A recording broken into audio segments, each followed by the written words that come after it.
Kansas City. 25-20, 15-10, 5. Welcome home, Isaiah Pacheco. It is good, good, good. Who got him? Chris Jones got him. Mahomes looks that way. He's going to go wide open left side. Kelsey, touchdown.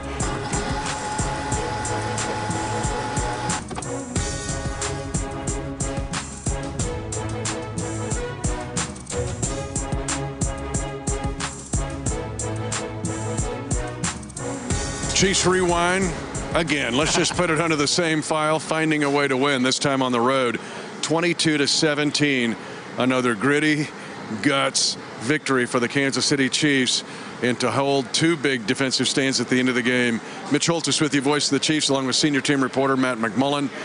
Another win. You're like, how'd they pull this out? But they're 3-0. The cardiac Chiefs. Oof. The Chiefs were kind of like a champion boxer here in this game, particularly at the end. And for a while there, it seemed like we had kind of the towel on our head. We were in the corner trying to get our strength back. When there was penalties that were advancing the ball for the Falcons, they were right there knocking on the door to maybe take the lead with a minute left. But at the very end, the Chiefs found a way to have that knockout blow with Nick Bolton. What a win for the Chiefs. And now we're 3-0 for the first time since 2020. If you're we're like Muhammad Ali. We rope a dope, right, until the end, about the 15th Just round. hang in there. Wow. But let's go. Let's take these 2 4th down stops, and let's start the last one first. And with Nick Bolton getting a stop, just 4th and 1. 3 defensive penalties on the drive. There was a hold on Shamari Conner, defensive pass interference on Trent McDuffie. And also another penalty on that drive. So it put the Falcons in great position, and the Chiefs on 4th down and 1 get Nick Bolton to shoot the gap and hit Bijan Robinson, and then help from Leo Chenal. Game over. Just sucked the air out of this place. It was so awesome. Give a lot of credit to this Chiefs defense, because think how frustrating it must be that you're making plays, but yet you keep getting called for penalties. Atlanta keeps moving the ball down the field without actually earning it, but the Chiefs still found a way to tighten up. It's 4th and 1. Bijan Robinson is back there, one of the best running backs in the NFL. Everyone watching is figuring they're going to pick this up, and the Chiefs will need to find a way to stop them on their fresh set of downs. But Nick Bolton says, no, let's just end it right here. Shows the character of this defense. That was at the 11. Now let's go the series prior to that. The Chiefs get a stop at the 6 on 4th down and 5. The Falcons go for it. Don't get the field goal to get within 2. And Brian Cook able to make a play at the back of the end zone on a pass attempt by Kirk Cousins. And back-to-back plays by Brian Cook. Just sticking with it. The Falcons have some really good pass catchers. Guys like Kyle Pitts, Drake London made some big plays here today. And they're big and physically imposing. Not easy to stick with those guys, but Brian made some great plays toward the end of this game, making sure the Falcons didn't score there. But again, just the cardiac Chiefs. They found a way in the end. Hopefully next week's a bit easier, not as stressful. But hey, they're finding ways to win these games. And I love seeing the defense pick up the offense as well, because the offense had a chance to end it there at the end, couldn't get it done, but the defense said, no problem, we'll end it ourselves. Yeah, we're going to talk about offense in a little bit, but to hold Bijan Robinson 16 carries to 31 yards is almost unheard of. What does Coach Reed think about it? Let's go to the podium. All right, really don't have any injuries to give you guys. Everybody finished the game. My hat goes off to Raheem, being a new coach here. The Atlanta Falcons are in great hands. They played hard, aggressive, good football, both sides of the ball. As far as the positive games, I was proud of our defense and how they stepped up in that third and fourth quarter, the second half, and really I thought did a nice job. Chamari had a big game for us with 10 tackles and an interception there. 97, 98, whether it was a strip sack or the hit for the interception that Chamari had. I got a bunch of things here, but anyways, a lot of good stuff from the deal. And Bolton right there at the end, what a phenomenal play that was, and he kind of got the wind knocked out of him there and came back in the game and did a great job.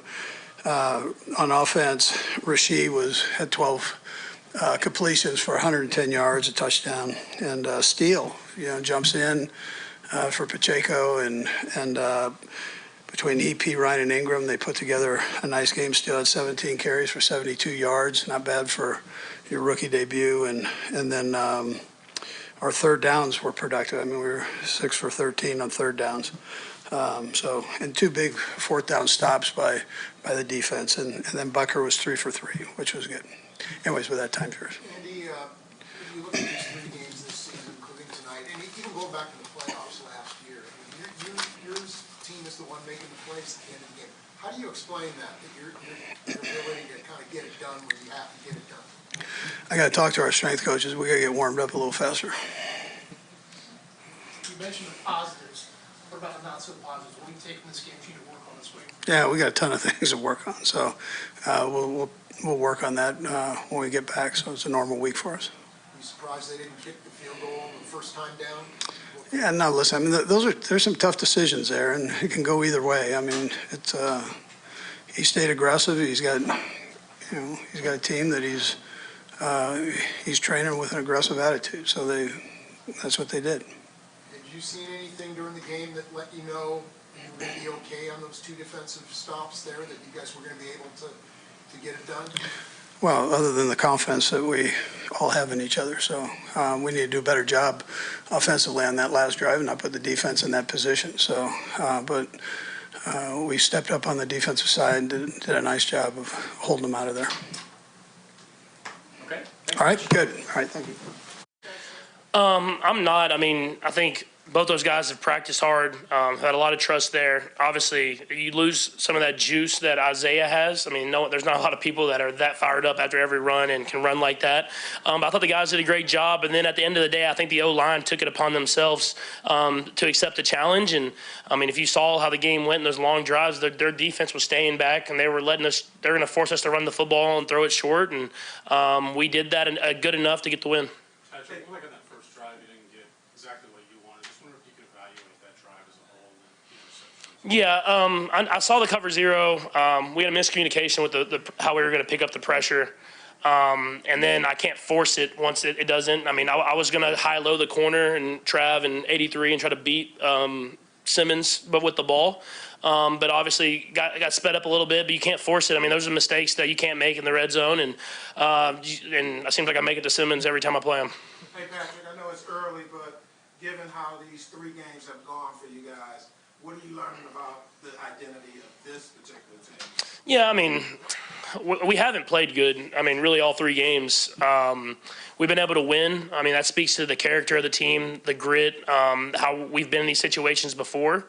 But I'll speak especially offensively, and myself, I feel like I haven't played very well. And that's not a stats thing. I just feel like I'm missing opportunities whenever they're out there and not throwing the ball in the exact spot I want it to be at. So it's about me getting back to my fundamentals, putting our guys in the right position, and then we got to execute at a higher level offensively. If teams are going to make us drive the field, we have to prove that we're able to do that. And I'm sure we'll get a lot of the same this next week with the Chargers. How do you improve on that? Yeah, I mean, I think just footwork stuff. I got to get my base right. I think I'm trusting my arm too much in some of those throws. Even the first throw of the game, I just kind of flick it and kind of off balance and don't hit Rasheed going down the seam there. So it's just I got to get back to my fundamentals, and then that's stuff that I go through sometimes, not usually early in the season like this, but luckily for me, I'm not playing my best football, and we're still getting wins. So I got to get better to make the offense better. Yeah, I mean it's crazy because teams still. I mean, the respect factor they have for Travis is just unreal. I mean, it's well deserved, but I mean, we're calling a lot of plays for Travis, and it's like 2 or 3 people are going to him. So I mean, he understands. I think that's the great thing about him is he wants to make an impact on the game, but he wants to win at the end of the day. And I'm going to try to do my best to keep feeding him the ball whenever he's there and whenever he's open. But I mean, I think the more Rasheed makes plays, the more we're able to run the football, the more we can get Worthy involved. I think that's going to open Travis up more. I mean, people are really emphasizing trying to take him away, and it's getting other guys open. You talked about Rasheed. Which one of y'all? I don't care. What do you think of that Falcons defense and what kind of challenge? Yeah, I mean, they're well coached, 2 great safeties, great corners, and they do a good job of executing. I mean, obviously, their goal was to make us drive the field, and they did that, and they made the big turnover there in the red zone. That's a good football team, and I expect them to get better and better because whenever you bring a lot of different pieces in, it takes a little bit to get it going throughout the season. Yeah, that's going to be a team that's going to make a lot of noise as the season goes on. Steve? Patrick, you talked about Rasheed. He's unlocking a new version of himself, it seems like, every week. Does he surprise you at all from his progression from week to week? Honestly, no. I mean, I see it every day. I mean, he's pushing himself. I mean, there's always still little things that you want to continue to work on. But, I mean, he's a guy that's going to make plays happen, and he's done a great job of when they're putting all that attention on Travis, he's making stuff happen underneath. And, I mean, I'm sure defenses are going to start adjusting to try to put some more coverage towards him, and that's when Travis will make plays, and that's when Worthy will make plays, or Juju, or whoever that is. And so he's a legit number one receiver. I mean, you see that every single week. He's making more and more plays. And so, I mean, I'm super proud of what he's done already, but I think he has another level he can even unlock. Last one, Sam. What was your perspective of Mitch Holthus' play there? Yeah, I mean, great play. I mean, I think it was very similar. He's talked about it was very similar to the play they ran on the goal line. He recognized it, shot his shot, and made a play. I mean, the defense has made a couple of those plays. We gotta be better offensively of converting some first downs and run the clock out. But it helps when you have a defense that's able to bend in those moments before and make those big plays. And it's a team game, and we're winning games. And I feel like we're going to start getting better and better each and every week. Okay, thanks, Patrick. Yeah, in the red zone, they kind of ran something similar, but they had three backs. He used a tight end as a full blocker, and my lineman, I probably should have been cheated over just a little bit more and brought Leo with me. Probably would have had me and Leo hitting him on the goal line and probably pushed them back. They came out with a similar play, except for they only had two backs this time instead of three. They just put the other dude on the line of scrimmage, so I kind of saw that, cheated over a little bit. It's like a rule around the locker room, man. If a tight end's blocking 54, man, he's going to set the edge for you. So I saw Leo set the edge. I just kind of went off his butt, and I made a play. So you recognized it before the snap? Oh, yeah. Coach had a great call, man. We put the big D linemen in there. Those guys got vertical, and I just shot my gun. Some guys in the locker room were saying that they may have thought that they checked to that. Could you tell that they were communicating that they may go off of something? No, ball on the line, money on the line, man. They get 7 the ball. I don't think they were going to check anything. I think 25 is going to be the lead blocker on that play, and they're going to get the ball to 7 on that one. Nick, what did you see in the game that led you to believe maybe you guys could get those 2 stops here you got at the end? Yeah, man, you got faith in your work, man. We talk all week, man. Kind of go late in games, situational football. We pride ourselves on that, and I'm trying to be prepared, man. 2 minute, 4 minute, whatever we have, man. Go out there and execute, and trying to find ways to win. Just trust the work, trust the things you do throughout the week, trust your keys, trust everything you've been putting in since training camp, and it just came out, and we kind of worked in our favor today. Nick, it seemed like you got hurt late or early in the fourth quarter on that tackle on the outside. Yeah. Can you just walk us through what the issue was and sort of what led you to return to the game? Yeah, man. Early in the game, I think he threw the ball down, like a cross dog or something like that, and Drew got in his face, and he tried to throw the ball close to the running back. I tried to make a catch on it, landed awkward. Went to the sideline, got some work done, and I was good enough to go back out there and play, man. I brought those guys a lot because when I was down, man, they kind of gave me a chance to get back in there and make that play. Without them guys holding it down for those extended plays, man, I wouldn't be there in that position. So. Was it hip? Was it a back? What the trainer sort of looked at? Yeah, man, I think it's kind of in between, man. I got my lower back a little bit, just kind of landed awkwardly. Just kind of work it out as we get through this week. Nick, are you in read and react mode on that 4th down, or are you darting up there no matter what? I was a little bit of read and react, man, but I kind of just trust the keys, trust my eyes, trust the play call we had, and where the ball was going to end up going. If it did, it would be a run play. So you decided before the snap that you were going to... Yeah, I already knew where I was going on the snap. Yeah. Okay. Thanks, Yep, Nick. we're good. Yep, thank you.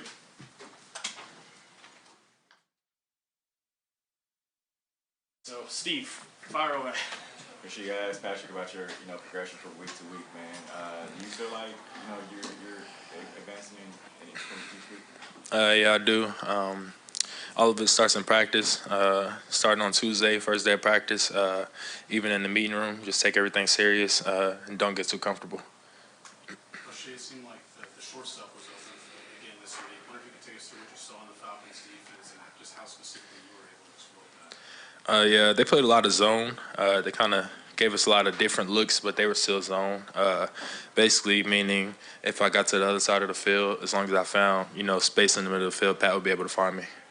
Percy, how's it feel to have people recognize what you're doing for what's happening on the field versus the other thing off the field? It feels great. Nate? 2 questions real quick, Percy. Just what do you think of Carson Steele's performance, first time starting, and how good are you guys getting when a team does blitz because they're playing so much so? Yeah. Well, first off, super proud of Carson. He's been balling out, showing it in practice every day, showing up to work hard. And then, as far as the second question, we're just focusing on ourselves. Everything's going to start, week by week as far as, taking on new opponents. We'll do one more with Sam. Go ahead. Patrick came in here and said he doesn't think he's played well through the first 3 weeks. I just wonder what your perspective is on his reaction when that is the case and his ability to respond. I love that just because, he's the greatest quarterback I've ever played with. So, whenever he feels like he hasn't had a great game, I feel the same way. So we just got to get back to practice so we can do better together. Okay. Thank you. Oh, the Chiefs Kingdom loves this guy. As Carson Steele with us. What a game. Now, let's start with your 17 carries, 72 yards. Did you know you're going to have that much workload tonight? I did not. It was a little bit of a grinder game tonight, but, coming into it, obviously we don't want any injuries and stuff like that, but, we're going to have to stick it in for Pop, and it's kind of that next man up mentality, and we really, got after it tonight. What about your offensive line, especially those 3 guys on the inside of what Trey and Creed and Joe Tooney do for you? Yeah, those dudes, I would not want to get in the way at all, so every time I see them, I'm just the nicest I can be to them, but, man, they don't get any love ever. They're the ones that do the dirty work. So really thankful for those guys, and they're the reason why we came out with this W tonight. Chiefs win it 22-17, gritty win, not real pretty, but I got a feeling that's kind of the way you like it. Yeah, I really do. I'm always up for a challenge. I really love it, and always watching. That's kind of how the Chiefs roll with their thing too. Really excited to start out 3-0 and see what next week brings for us. I want to ask you about the running back room and how much discussion was there with you guys, because Samaje is going to have to help you out. You help him out. Even Ingram might get a shot. But then the ingenuity of coach to have different looks and different plays that look like runs. Yeah, definitely. Just like you were saying, it was kind of that, all-around kind of feeling. There's a lot of veterans in that room, too, especially with Kareem coming back as well. So being able to learn from those guys and take advantage of what they kind of give me. And, we all kind of feed off of each other, and that's really what helped us this week. What about we go to the flip bone, right? You got that 3-back look, and Leo Chenal's in a 4-point stance. How funny is that? Oh, it's awesome. I wouldn't want to be on the other side of that for sure. That dude's hilarious. He's just such a big dude and kind of wrecking down at everything. But, that's one of our big kind of go-tos as well. So, and protections, all the stuff you're learning on a quick learn here. How much has it been a fast track for you? It's been good. There's a few things I need to fix up a little bit, just kind of keying in on little details. But, Pat and them, they've been in this offense and stuff like that. So I just still got to pick up little things and kind of figure out how they roll with it and, go from there. Where's Thor's hammer and where's the alligator? Alligator's back home. He's at the wedding right now, so. He's at a wedding? Yeah, no, he's not actually at the wedding, but my sister had her wedding tonight, so I ended up missing it. Yeah, that was the big news tonight. So, yeah, they ended up watching the game, though, so that was pretty good. Cool. Thanks, sis, for letting him I know, right? I know, I missed it. No, so. We'll watch the video. Carson Steele, great game. So the Chiefs get this victory 22-17 to go 3-0. It's been a hard day for 2-0 teams. Yeah. 4 went down. The Chiefs did not, nor did Seattle. So the Chiefs go to 3-0. Let's talk offense here a little bit. Road been a rough day for 2-0 teams. Not the Chiefs and Seattle. They go to 3-0. But Carson Steele, let's talk about him. 17 carries, 72 yards. Man, did he run hard. I said the ghost of Ed Podolak is back. What a whirlwind for Carson Steele over the last 6 months. He joins this team as an undrafted free agent, and we see potential there. Like, maybe he can help us on special teams over the course of the season. But then, of course, Isaiah Pacheco gets hurt, makes his first career start here in the NFL in week 3 of his rookie season. And, yeah, he was really solid. Really didn't skip a beat here. I mean, he had 17 carries for 72 yards, averaged 4.2 yards per carry. And Samaje Perine was pretty good as well. He had 6 carries for 25 yards, also averaged 4.2 yards per carry. Of course, we're always going to miss Isaiah Pacheco, one of the best running backs in the NFL. But shout out to Carson Steele here in this game. Definitely held his own. And a shout out to Andy Reid to show some ingenuity with pass plays that are kind of like runs. Yeah. And then the end around again to Xavier Worthy. There's more ways to do it than just plow into the line. But let's talk about Rashee Rice. 12 catches, 110 yards, and a touchdown. The way the Chiefs are being played defensively, these safeties were bailing out, man. You saw it up there with me. They're bailing out at 20 to 22 yards. That leaves it open underneath. And Rashee's making some tough catches and getting yards after catch. We talked throughout training camp about how we thought that Rashee might have like 1,500 yards this year. I mean, he's barreling toward that here in only week 3. What a game for him. Those 12 catches marked a career high in his young career, and 110 receiving yards were the second most of his young career. Don't forget, he also had a 27-yard catch on Juju Smith-Schuster's eventual touchdown on that drive. So what a game from Rashee. Only week 3, but he's already one of the best receivers, in my opinion, in the league. 217 for Mahomes, but he had 26 completions. Some of that is, a lot of it, staying patient against the way the teams are playing him defensively. But let's talk about Patrick Mahomes. This is his 99th game, his 77th win, his 38th on the road away from GEHA Field at Arrowhead Stadium. But now, in his first 100 games, the winningest quarterback in NFL history. Last week, he tied Tom Brady and Roger Staubach for the most career quarterback wins through 100 games in NFL history, and start number 98. And now in start number 99 to pass those guys. Think about that. No quarterback in NFL history has won this many games through 100 career regular season starts. And by the way, he's also 15-3 in the postseason and has 3 Super Bowl rings. So we talk about the greatest of all time argument. Patrick Mahomes is definitely in that conversation at only 29 years old. And fun to see Juju Smith-Schuster get back into the end zone. Welcome back, Juju. And Harrison Butker in his hometown. He missed the PAT, but he got all those field goals when the Chiefs needed him, and the margin of victory in a 22-17 win. Well, and the Chiefs were down 14-7 at one point, but they scored 15 unanswered points, and Harrison was right in the middle of that. The Chiefs moved the ball really effectively today. The scoreboard doesn't really show it, but would have been very defeating if they had some of these drives where they moved the ball and didn't get any points. Well, Harrison made sure they did get points consistently on those drives. So you always want to finish those red zone drives with touchdowns, but at least we have the best kicker in the NFL, and his efforts were the difference here today. And again, defensively, some splash plays. Felix Anudike-Uzomah gets the ball out, and if Bijan Robinson doesn't kick it out of bounds, then the Chiefs are going to get it. And then Turk Wharton, a hit that forces the interception by Shamari Connor. We're just getting in the trenches. Let's go the offensive side. What Trey Smith, Creed Humphrey, and Joe Tooney are doing on those interior 3 is remarkable. Yeah, Felix Anudike-Uzomah as well with that strip sack, but also on the blitzes. Guys like Drew Tranquil in this game. Chris Jones, I think, had a great game getting pressure on Kirk Cousins. The Falcons had some offensive line issues throughout. They had some injuries, and the Chiefs were sure to take advantage of it. But you mentioned Shamari Connor. Shamari Connor's a playmaker. Shamari Connor's making plays every single week. He had the touchdown last week on the fumble recovery. He had the sack on Joe Burrow, and tonight having that interception led to 3 points before halftime. Shamari Connor is a playmaker in this league. Really exciting to see what he's doing so far through his second season now in the NFL. As we close, time to go to play division football on the road, and the Wednesday injury report for the Chargers will be interesting.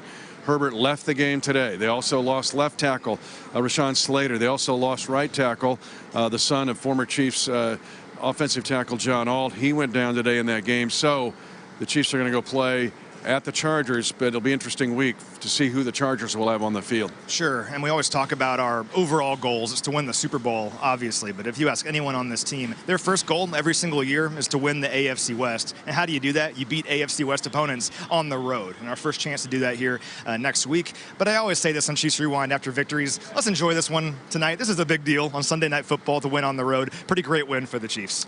And just to close, if you start 3-0, since 1990, 75% chance to make the playoffs, 52% chance to win the division. He's Matt McMullen. I'm Mitch Holthus. Take it and run. Find a way to win. The Chiefs did it again tonight. Chiefs Rewind is brought to you by Ford, the official car and truck of the Kansas City Chiefs, and by CommunityAmerica Credit Union, the official banking partner of the Kansas City Chiefs.